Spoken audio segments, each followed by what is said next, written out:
Quer ganhar uma banca grátis na betfast.io? É muito simples e rápido. Vá no primeiro comentário fixado deste vídeo, abra sua conta na Betfast e comente nos comentários aí o seu login. Eu vou sortear 10 bancas de R$50 para pessoas que comentarem neste vídeo abrindo a conta pelo link que está aqui no comentário, beleza? Então fica ligado, abra sua conta e vamos que vamos.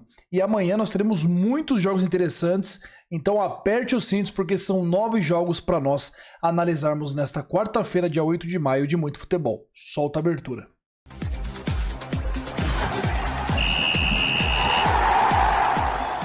Bom, pessoal, começando aqui o vídeo com o Real Madrid e Bayern de Munique. Tô bonzinho essa semana, tô deixando os jogos mais importantes para o começo, mas eu vou decepcionar um pouco vocês, porque esse jogo do Real contra o Bayern, eu de fato não vou fazer nada pré-live, tá? Tá 1,83 para o Real Madrid, 1,85. O jogo de ida foi 2-2 na Alemanha. Eu tô achando essa partida muito ajustada na precificação, tá? O Real Madrid é um time melhor que o do Bayern de Munique, joga em casa, mas o Bayern tem todo o peso de tradição, camisa tão forte quanto a do Real Madrid, talvez um pouquinho menos. Então acho que tudo isso está embutido nessa odds 1,85 do Real Madrid.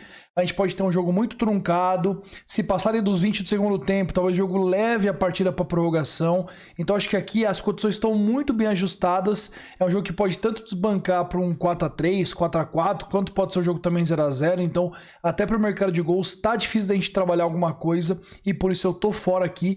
Se vocês quiserem me acompanhar no ao vivo nesse jogo, talvez a gente mande algumas bets lá no meu canal gratuito, beleza? Que já tem bets de especiais, inclusive, nessa partida. Fique ligado lá, tá aqui na descrição do vídeo o link do meu canal gratuito, beleza? E agora começando com o Talheres e Barcelona pela Copa Libertadores da América, jogo na Argentina, o Talheres com um time interessante nessa temporada, né? Um time que fez boas partidas, tem 7 pontos em 3 jogos disputados, o Barcelona tem 2, e na minha visão essa cotação de 1,60, ela pode parecer baixa para quem não tá acompanhando de perto e tá pelo nome dos times e peso das camisas. Mas o Talheres tem um time muito arrumado, conseguiu vitórias importantes até aqui. E o Barcelona, por sua vez, é um time que está muito abaixo em relação a outros anos, tá? O time do Barcelona é bem fraco, um time que não conseguiu ganhar nem do Cobresal, mesmo que fora de casa. Então é um time que dificilmente ele vai conseguir brigar aqui para passar de fase. Então, na minha visão, o Talheres aqui tá com uma precificação muito bem ajustada, só que eu também não consigo bancar alguma coisa no Talheres, porque não é um time ultra confiável pra gente investir numa cotação de 1,6 ou ficar esperando no ao vivo. Eu tenho o peso da camisa do Barcelona que pode, de fato, influenciar nesse confronto. Então aqui eu não faço nada, eu vou ficar de fora, mas se eu fosse fazer alguma coisa, eu duplaria um DNB do Talheres com alguma outra coisa interessante, ok? Seguindo adiante, nós teremos Alianza Lima do Peru contra Cerro Porteño, jogo muito interessante, em um grupo muito pegado. O Flu tem 5, o Colo-Colo tem 4, Cerro Porteño tem 4 e Alianza Lima tem 2. O técnico do Alianza Lima já montou um time muito pra frente, o Barcos capitaneia o ataque aí do time, mas o Alianza, no seu DNA, ele vai ser muito ofensivo para essa partida. Agora sim, eu não gosto de uma cotação 2,37 para Aliança e discordo muito disso aqui. O Cerro Porteño é líder do Campeonato Paraguaio, o Alianza Lima é 4º colocado no Campeonato Peruano. Comparando um campeonato com o outro, eu acho o Paraguai um pouquinho acima do Campeonato Peruano. As peças do Cerro Porteño, né? Tem o Edu, que jogou no Cruzeiro, tem o Jean, goleiro brasileiro no gol. Então, tem peças brasileiras no time. É um time forte no Paraguai, muito dominante, junto com o Libertad. E o Alianza Lima, na minha visão, é um time que não tem muita coisa, a não ser um time que melhorou, de fato, o seu elenco de anos pra cá e tem sido mais resistente na Copa Libertadores. Mas também a realidade é que não ganhou nenhum jogo até aqui nesse ano, tem 2 empates e 1 derrota. Eu gosto bastante aqui do Cerro Porteño, o empate a 1,60. Essa cotação já esteve maior, tá caindo, e pode ser na hora que você pega essa bet ela tenha caído ainda mais. Então aqui eu tô de Cerro Porteño ou empate a 1,60. Se não tiver essa cotação para você, pega o handicap asiático mais 0,25 pro Cerro. Eu acho essa bet bem interessante, dar essa partida entre essas duas equipes, que mostra que o Cerro Porteño, na minha visão, ele tem mais time, tanto pelos números quanto pelo que eu vejo das equipes jogarem. O Cerro me encanta mais pela partida que fez contra o Fluminense, por eu conhecer um pouco de Campeonato Paraguaio. Para mim é mais interessante confiar no Cerro Porteño nesta partida. Cobresal e São Paulo, eu vou copiar um pouco das bets de escanteios que nós fizemos no Táchira e Esqueci o outro time que a gente fez bet, mas a gente fez bet em 2 times de escanteios e bateu legal, tá? O Cobressal, na minha visão, ele é um time bem fraco, tá? É um time que, diferente de outros times chilenos, ele tá bem fraco na temporada. No seu campeonato nacional, é o 14º colocado, isso tem que ser muito pesado, porque o campeonato chileno não é tão forte, e você ficar em 14º colocado de 16 equipes, mostra o quão você é fraco, tá? Então o Cobressal deu uma mudada da temporada passada, quando foi para Libertadores, para essa. Agora tem o fator altitude, né? Com 2.260 metros. Isso tem ajudado o Cobressal? Pouco. O time empatou com o Barcelona 1-1, jogando pior, e perdeu para o Talheres de Córdoba por 2-0, jogando em casa, com 2 gols no primeiro tempo. Então, isso para o Cobressal não tem ajudado muito para resultados. Agora é um time que faz muitos escanteios porque pressiona bastante em alguns momentos na altitude. E como é um time ruim, tenta levar sempre a bola pelos lados do campo. Então aqui eu vou de Cobressal mais de 3,5 escanteios. Eu gosto dessa bet, tá pagando 2,10, uma cotação alta na minha visão. Isso aqui tinha que estar pagando no máximo 1,72, 1,75. E pagando odds 2,10 aí para o Cobressal ter mais de 3 escanteios é uma bet que me agrada, tá? Então eu vou nela.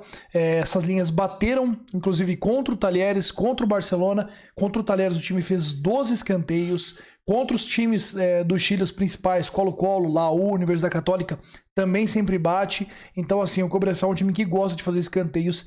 E pra mim, eu vou nessa bet aí de mais de 3 escanteios pro Cobressal. Botafogo e LDU, outro grupo muito embolado na Copa Libertadores da América. Agora estão jogando Júnior e Universitário, estão empatando em 1-1. 6 Júnior nesse momento, 5 Universitário, 4 LDU e 3 Botafogo. E o Botafogo, na minha visão, ele não merece uma cotação tão baixa assim em 1,62 contra a LDU.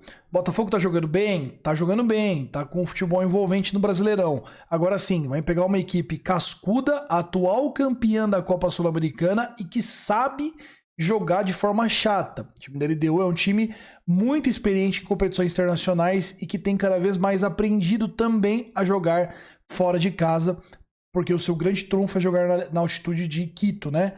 Então, assim, essa cotação do Botafogo, ela já esteve assim contra o Júnior de Barranquilla e o time tomou uma goleada de 3-0 em casa. Já esteve assim contra o Universitário e o time foi lá e goleou. Só que eu falei pra vocês, o Universitário é diferente de LDU e Júnior de Barranquilla. É um time sem tanta tradição em Libertadores, é um time mais fraco. Agora, pô, você tá pegando a LDU que foi campeã da Copa Sul-Americana do ano passado, um time chato. Tudo bem que perdeu o treinador pro São Paulo agora, mas é um time que é sempre bem montadinho e bem encaixado, muito físico. Então aqui eu vou de handicap asiático mais 1 a 1,72 para a LDU. Na minha visão, é um jogo que o Botafogo pode muito bem se apavorar em alguns momentos do jogo, porque precisa muito da vitória. Se sair perdendo, eu acho que dificilmente vira, porque vai se apavorar ainda mais, tá? Tá sendo o principal homem de referência do time, pelo menos durante boa parte do ano passado, que foi o Tiquinho. Ele tá fora da partida, assim como esteve nas últimas partidas do Botafogo. Então aqui eu vou de handicap asiático mais 1 para LDU de Quito, ok? Milionários e Bolívar, duelo interessante porque é do grupo do Flamengo. O Flamengo perdeu hoje para o Palestino de 1-0 e agora o Milionários sabe que dá para correr atrás do prejuízo, ainda que seja bastante difícil. E pega o líder do grupo, o Bolívar, que tem 100% de aproveitamento. O time do Bolívar, ele é um time interessante, tem o da Costa, tem vários jogadores da seleção boliviana que atuam no time do Bolívar. É um time que tem recebido investimentos do Grupo City, então é um time que você vê que ele tem uma melhora substancial de 5 anos para cá. Agora, o trunfo do Bolívar sempre é no seu fator casa, né? Quando joga ali na altitude. Quando sai e faz boas partidas, faz. Venceu o Palestino fora de casa, venceu o Cerro Porteño no passado por 4-0 fora de casa, na Libertadores. Então é um time que ele tem evoluído também fora de casa. Agora amanhã o Milionários precisa vencer, tem um time mais forte na minha visão, e jogando no seu estádio, ali no El Campín, né, que divide estádio com o Santa Fé, em Bogotá. Eu vejo o Milionários vencendo essa partida, tá? O time do Bolívar eu gosto, eu repito, só que é o time do Milionários mais preparado, e jogando em casa, eu tendo a confiar nesse moneyline, nessa vitória do Milionários.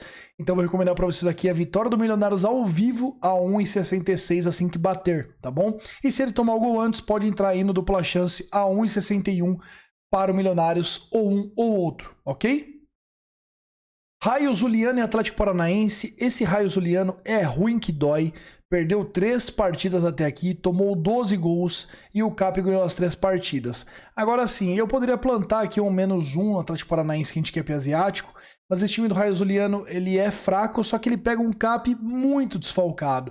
O Cap vai bem na frente, vai com o Mastriani, com o Canóbio e tudo mais, só que vai com apenas um zagueiro de origem viajar, então isso vai deixar a zaga muito aberta, muito com um ritmo de teste, vai levar alguns garotos da base, então acho que pode tornar o jogo um pouco mais complicado para o Cap, e até se empatar fora de casa aqui, para falar a verdade, não é ruim resultado perto do que o Cap tem de gordura nesse grupo, né?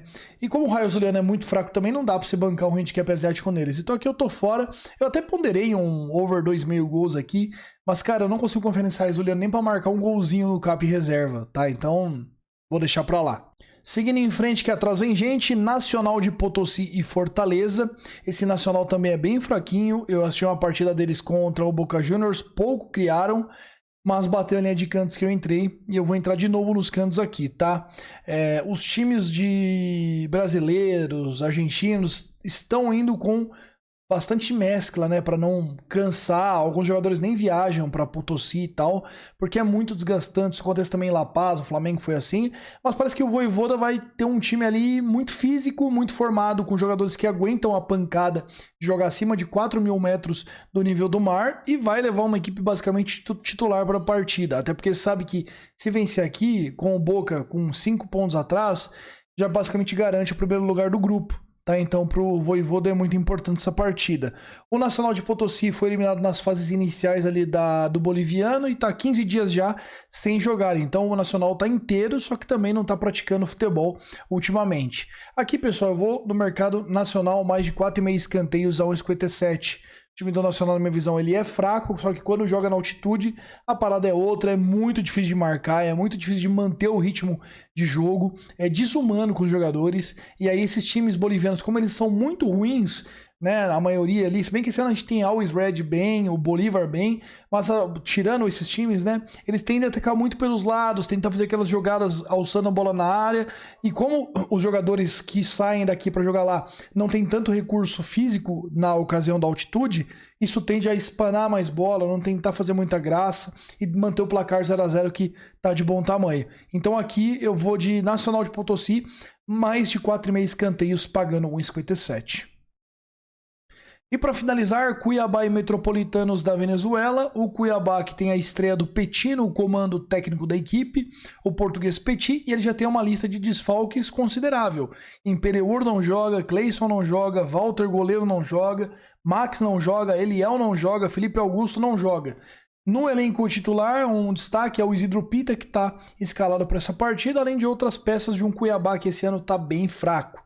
Mas para enfrentar o Metropolitanos, que tá bem no campeonato venezuelano, é líder do quadrangular de lá e tudo mais, é um dos líderes da competição, se a gente for olhar teoricamente falando, tá bom, tá? Porque o nível do futebol venezuelano é muito fraco, ainda mais esse Metropolitanos que perdeu 3 partidas até aqui. O próprio Cuiabá foi lá na Venezuela e fez 2-0 lá. Então, vocês veem o nível do futebol venezuelano esse ano, né? Esse Raio Zuliano é muito fraco, o Metropolitanos também é fraco, o Caracas é fraco, o Táchira é fraco. Todos os representantes da Venezuela, se juntar todos, não dá um time de futebol bom.